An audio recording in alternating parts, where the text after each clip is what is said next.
Chess, nonsense, and analysis. Hi, dear viewer. So today we're talking about a very interesting development, and that is that Gata Kamsky has changed federations and is now eligible to play for France. This is a very interesting um, uh, news story, definitely.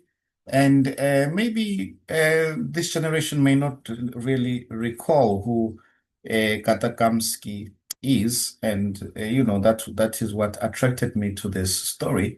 Now, Kamsky was a child prodigy, and he was basically from the Soviet Union, Russia, in the 90s, and he moved with his dad to the States, right? And they settled in the States, and he quickly became, one of the top players in the world. He had a very high rating, I recall then, and as a very young prodigy, and played for the United States and so on.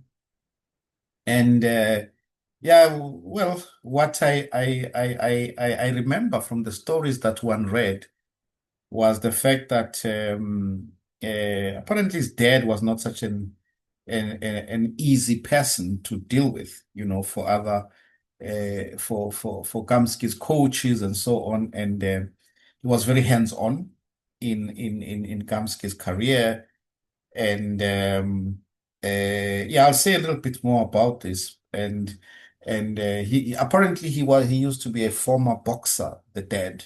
And he would there are many written instances where he would threaten some of the coaches and seconds of his son.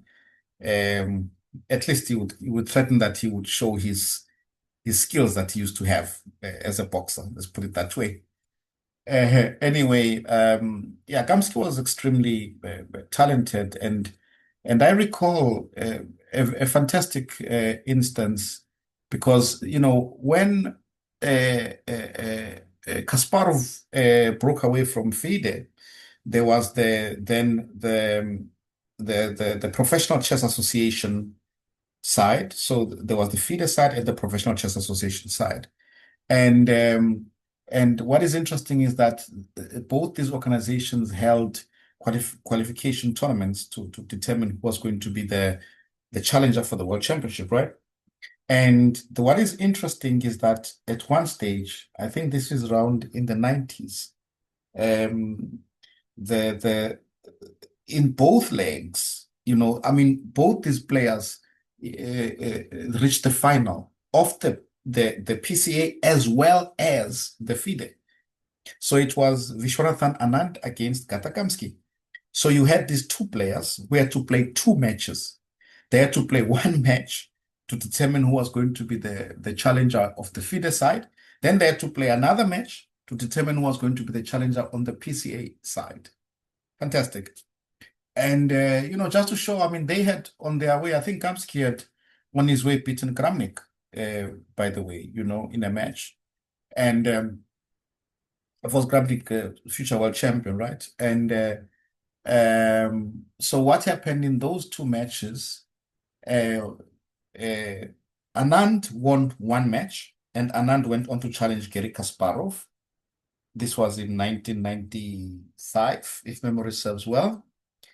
And then in the other final, Kamsky had to play Anand again, but this time he avenged his defeat, his earlier defeat. And Kamsky beat Anand, and then Kamsky went on to play the world title against Anatoly Karpov. This must have been in 98 in Elista, I think. Yeah, Karpov proved to be very strong. He was still very formidable. And was it 96? Could have been 96 as well. Don't remember.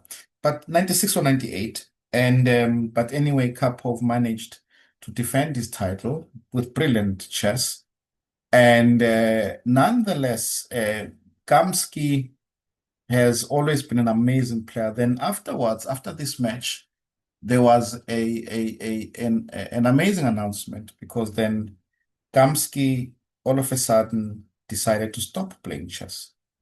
It's quite amazing. I mean, he lost the world title. I mean, he was still at the peak of his powers, and he was younger. He was not completely uh, outmatched, no. So one always had the impression that, since he's young, he has learned from the world championship, he may come back and so on. But no, he made an amazing announcement. Definitely shocked me when I read it then, that he's just stopping chess. And there were stories that he's going to go to the varsity, and I don't remember what course he was going to do, law or something, don't remember.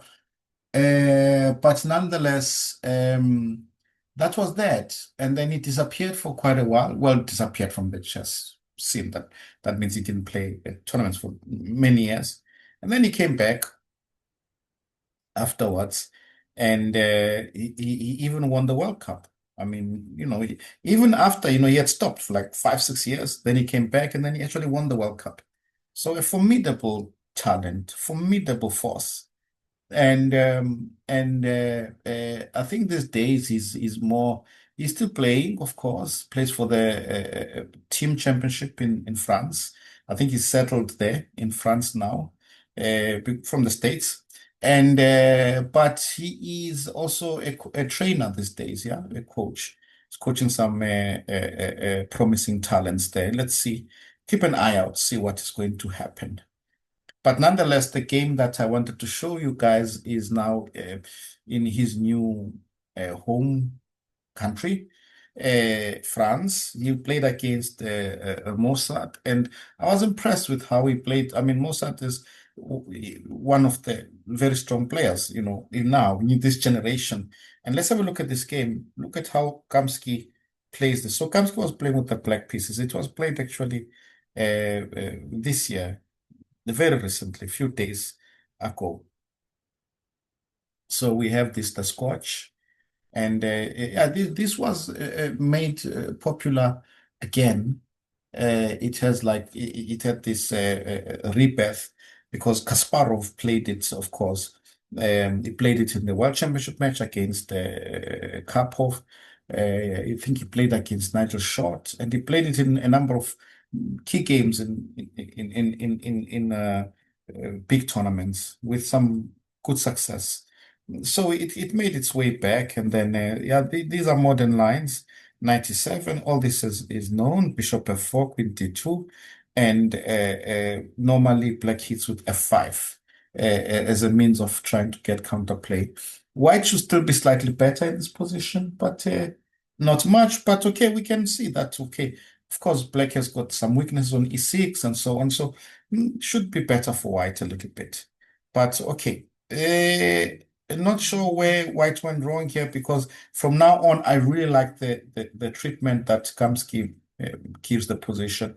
The exchanging and putting the knight on g6. What he's doing he's monitoring the pawn on e5, making sure that it's going to be isolated, and he is able to blockade the pawn. So which he does with knight e5, h4, h5, and plays bishop g4. This is a fantastic move because white's light squared bishop is an important piece. And once this bishop is exchanged, the knight increases its strength, no?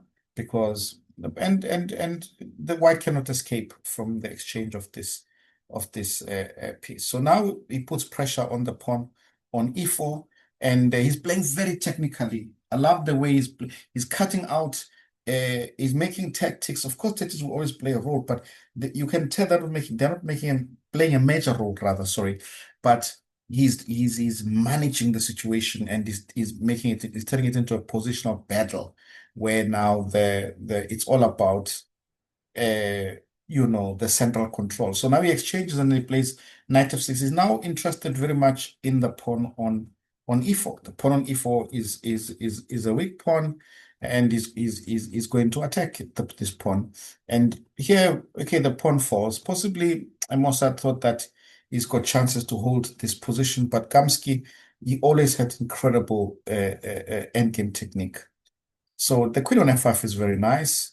And yeah, as I was just going to mention, the only chance that white would have is to try and create mating threats, but the queen on d5 protects everything, yeah?